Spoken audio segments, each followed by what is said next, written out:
Mucha gente cree que entrar a Estados Unidos como turista, estudiante o trabajador significa que después simplemente puede cambiar el estatus y hacerse residente sin más. Y ahí es donde comienzan los errores que arruinan casos. Porque en inmigración una cosa es cambiar de una categoría temporal a otra categoría temporal y otra muy distinta es pasar de un estatus de no inmigrante a una residencia permanente. No es lo mismo, no se tramita igual, no se aprueba igual y no todo el mundo puede hacerlo. En este video te voy a explicar de forma clara, didáctica y sin enredos qué pasa si entraste como turista, como estudiante, como trabajador, bajo visa waiver, con parole, por la frontera en distintas modalidades o incluso si entraste sin admisión formal. Y te voy a mostrar cuándo una persona solo puede cambiar a otro estatus temporal, cuándo sí podría ajustar a residencia y cuándo la forma en que entró al país prácticamente le cierra el camino. USCIS distingue claramente entre Change of Non-Immigrant Status y Adjustment of Status y también señala que la forma de entrada y el historial migratorio son determinantes en la elegibilidad. Quédate conmigo, porque este video puede evitarte una de las peores trampas en inmigración: creer que todos los casos son iguales solo porque conozco a alguien que lo hizo. Y en inmigración, copiar el caso de otra persona sin entender los detalles puede salir carísimo. Vamos a empezar por la base. Cuando USCIS habla de cambio de estatus, normalmente se refiere a que una persona con una clasificación temporal quiere pasar a otra clasificación temporal. Por ejemplo, alguien que está como visitante y quiere cambiar a estudiante. USCIS explica que muchas solicitudes de este tipo van por el Form I-539, pero aclara también que varias clasificaciones de trabajo deben tramitarse con el Form I-129. Para ese cambio temporal, USCIS indica como regla general que la persona debe haber sido admitida legalmente, conservar un estatus válido al momento de pedir el cambio, no haber violado las condiciones de su estancia y no haber cometido hechos que la hagan inelegible. Ahora bien, cuando una persona quiere pasar de una situación temporal a la residencia permanente, USCIS ya no está hablando de simple cambio de estatus. Ahí entra el concepto de Adjustment of Status. USCIS describe el ajuste de estatus como el proceso por el cual una persona físicamente presente en Estados Unidos puede solicitar la Green Card si es elegible. Además, en muchas categorías familiares por preferencia o por empleo, no basta con tener una petición aprobada. También debe haber visa disponible, y eso depende de fechas de prioridad y del Visa Bulletin. Y aquí viene la primera regla de oro de todo este tema. Cómo entraste a Estados Unidos importa muchísimo. No se analiza igual una persona admitida con visa, una persona admitida bajo visa waiver, una persona con parole, una persona con K1, una persona con J1 o una persona que entró sin admisión ni parole. USCIS define que el parole no es admisión ni entrada y trata al parole como solicitante de admisión. Además, las reglas para visa waiver y otras categorías tienen barras y excepciones específicas. Vamos entonces caso por caso. Caso 1. La persona entró como turista. Este es el caso más común y el que más mitos produce. Una persona entra con visa de turista y después quiere estudiar, trabajar o quedarse a vivir. Lo primero que hay que decir es que entrar como turista no significa automáticamente que puedas ajustar a residencia, pero tampoco significa que sea imposible en todos los casos. Lo que cambia todo es qué base legal aparece después y si la persona fue admitida legalmente. Si lo que la persona quiere es pasar de turista a estudiante, eso sigue siendo un cambio entre categorías temporales. USCIS tiene una guía específica para quienes buscan cambiar a estatus F o M. USCIS además advierte que estudiar sin el estatus correcto puede ser una violación del estatus. Aquí hay una trampa frecuente. Mucha gente cree que puede entrar como turista y empezar a estudiar de inmediato mientras arregla papeles. Eso puede destruir el caso. USCIS deja claro que si quieres cambiar a estudiante debes seguir el proceso correcto y que ciertas acciones prematuras pueden violar el estatus. Así que una persona que entró como turista no debe asumir que puede comenzar actividades de estudio o trabajo solo porque tiene intención de cambiar después. Ahora, si esa misma persona entra como turista y luego surge una base inmigratoria real, por ejemplo una petición familiar inmediata, el análisis cambia. Pero ahí ya no hablamos solo de cambio de estatus. Ahí hablamos de posible ajuste de estatus, si la ley y la forma de entrada lo permiten. USCIS explica que los immediate relatives de ciudadanos estadounidenses tienen ventajas importantes en ajuste, incluso en escenarios donde ciertas violaciones de estatus no bloquean el caso de la misma manera que sí bloquearían a otros solicitantes. Caso 2. La persona entró como estudiante F1 o M1. Aquí también hay mucha confusión. El estudiante está en una categoría temporal.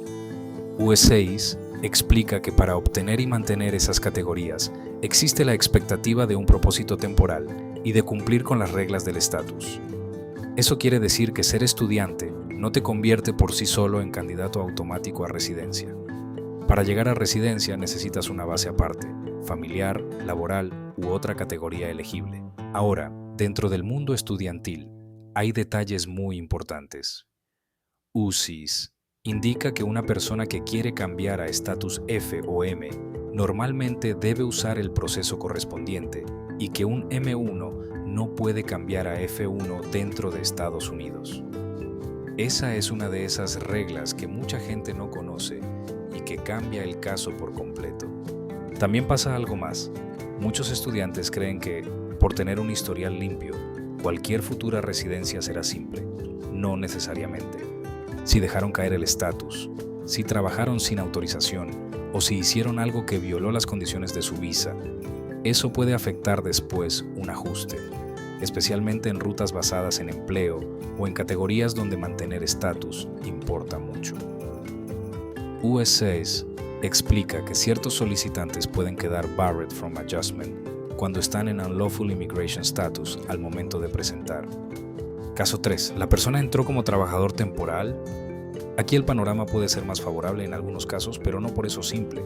Muchas personas con estatus de trabajo tienen rutas potenciales hacia la residencia permanente por vía laboral. USCIS reconoce múltiples categorías de Green Card basadas en empleo y también deja claro que ciertas transiciones entre clasificaciones temporales se tramitan con I-129, no con I-539. Pero una vez más, mantener el estatus importa muchísimo, porque para varias categorías laborales, el solicitante no puede estar fuera de estatus al momento de ajustar bajo la vía ordinaria.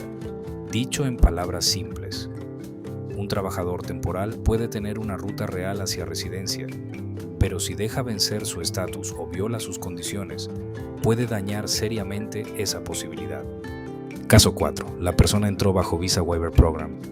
Este punto confunde a muchísima gente porque muchos creen que Visa Waiver es casi lo mismo que entrar con visa de turista, y legalmente no siempre funciona igual.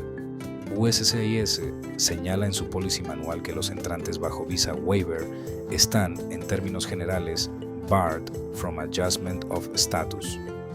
Sin embargo, USCIS también tiene una política específica que reconoce que ciertos entrantes bajo Visa Waiver, que son immediate relatives de ciudadanos estadounidenses, pueden seguir solicitando ajuste de estatus, incluso después del vencimiento del periodo del programa. Eso significa que aquí no se puede responder con un sí o no absoluto. La respuesta correcta es generalmente no, pero existe una excepción importante para ciertos familiares inmediatos. Y este es exactamente el tipo de detalle que hace tan peligrosa la información superficial.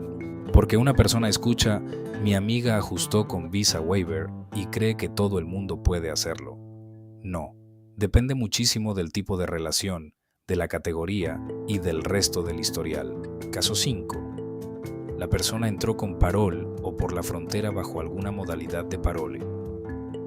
Este es uno de los escenarios más delicados y más malentendidos. USCIS define expresamente que el parole no es admisión ni entrada, y que la persona paroled se trata como solicitante de admisión. Además, USCIS explica en otra guía que, como el parole no es admisión, la persona generalmente no es elegible para cambio o ajuste de estatus por las rutas ordinarias mientras permanece en Estados Unidos, salvo que una categoría especial o una excepción legal cambie el análisis. Aquí es donde mucha gente se confunde con la frase entré legal. Hay personas con parole que piensan, como el gobierno me dejó entrar, entonces eso es igual que una admisión con visa. No, y ese detalle técnico cambia muchísimo. no significa que una persona con parole nunca pueda conseguir una solución migratoria. Significa que no debe analizar su caso como si fuera el mismo de alguien admitido con una visa de no inmigrante tradicional. En algunos casos hay rutas especiales, humanitarias o familiares, pero ya estamos fuera del análisis simple del cambio ordinario de estatus temporal que aparece en la página de USCIS que compartiste. Caso 6. La persona entró sin admisión ni parole. Aquí, para muchos casos, el panorama se complica bastante. La ruta ordinaria del ajuste de estatus normalmente parte de la idea de una entrada con admisión o de reglas especiales que suplan ese requisito. USCIS mantiene una vía especial como INA 245I para ciertos casos antiguos y específicos, lo que confirma precisamente que cuando no hubo admisión ni parole, la ley trata ese escenario de forma diferente y normalmente más restrictiva. Así que cuando alguien dice entré por la frontera, hay que hacer inmediatamente una pregunta crucial. ¿Cómo entraste exactamente? ¿Con visa y admisión? ¿Con parole? ¿Bajo visa waiver? ¿Sin admisión? ¿Con algún proceso especial? Porque responder esa sola pregunta cambia el resto de todo el análisis. Caso 7. La persona entró como J1 o J2. Los J son otro mundo aparte.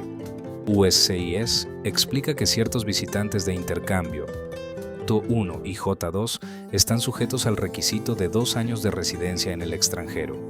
Si a la persona le aplica esa regla, no puede simplemente cambiar libremente a otra clasificación o ajustar como si nada, salvo que cumpla ese requisito o consiga el waiver correspondiente.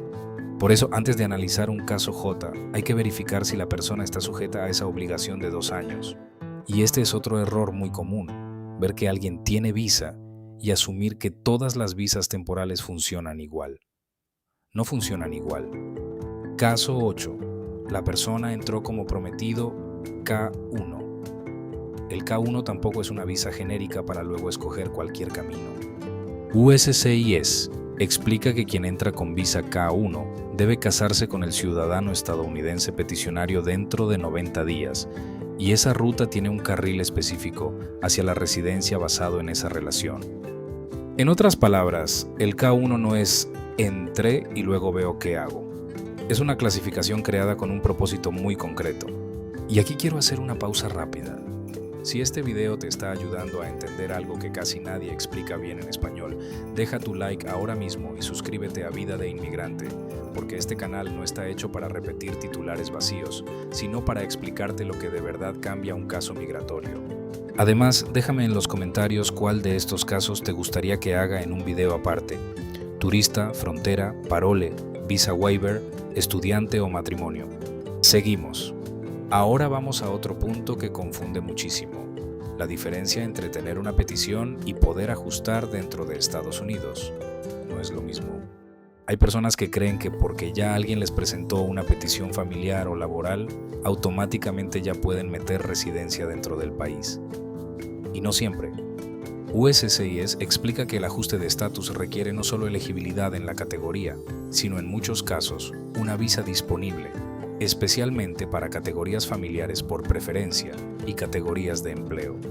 USCIS también aclara que el Concurrent Filing del I-485 está disponible siempre para los immediate relatives de ciudadanos estadounidenses, precisamente porque no están sujetos a límites numéricos anuales, como sí ocurre con muchas otras categorías.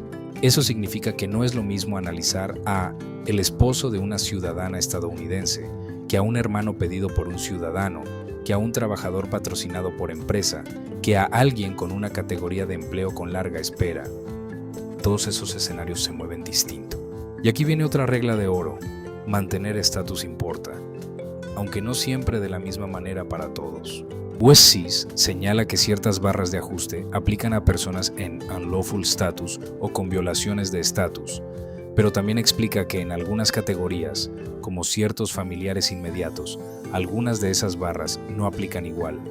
Ese es otro motivo por el cual copiar el caso de otro puede ser un error. 2 personas pueden estar casadas, pero si una entró con admisión y la otra no, o una está bajo visa waiver y la otra bajo parole, el resultado puede ser completamente diferente. Entonces, ¿cuál es la fórmula correcta para entender si alguien puede cambiar o ajustar estatus dentro de Estados Unidos? Es esta. Primero, identificar cómo entró. Segundo, identificar qué estatus tiene hoy, si es que todavía tiene uno. Tercero, decidir si lo que busca es otro estatus temporal o residencia permanente. Cuarto, revisar si existe una base legal real para ese beneficio. Familia, empleo, K1, categoría especial u otra vía reconocida. Quinto, revisar si existe visa disponible cuando la categoría lo exige. Y sexto, revisar si hay barras por visa waiver, parole, entrada sin admisión, violaciones de estatus o inadmisibilidad. Esa lógica es consistente con cómo USCIS organiza sus páginas de Change of Status, Adjustment of Status, Visa Availability y sus secciones del Policy Manual sobre barras al ajuste. Así que la próxima vez que escuches a alguien decir "yo voy a cambiar mi estatus de turista a residente", ya sabes que esa frase está incompleta. Puede que sí, puede que no, puede que primero necesite otro cambio temporal, puede que sí tenga base familiar, puede que por cómo entró no pueda ajustar dentro del país, puede que necesite proceso consular y puede que haya una excepción que cambie todo el análisis. Eso es inmigración real, no eslogans, no rumores, no atajos mágicos, detalles, y en este tema los detalles mandan. En resumen, si una persona quiere pasar de un estatus temporal a otro temporal, muchas veces está hablando de Change of Non-Immigrant Status. Si quiere pasar de temporal a residente permanente, normalmente está hablando de Adjustment of Status. Y antes de pensar en cualquiera de esos procesos, hay que mirar con lupa la forma de entrada, el estatus actual, las violaciones previas, la categoría disponible y si la ley realmente permite ese camino. USCIS trata estas rutas por separado y subraya repetidamente que la elegibilidad depende de los hechos específicos del caso. Si este video te ayudó a entender por fin una de las confusiones más grandes de inmigración en Estados Unidos, compártelo con alguien que siempre repite "yo conozco a uno que lo hizo", sin entender que no todos los casos son iguales. Y suscríbete a Vida de Inmigrante, porque aquí te explicamos inmigración en español, claro, directo y sin enredos.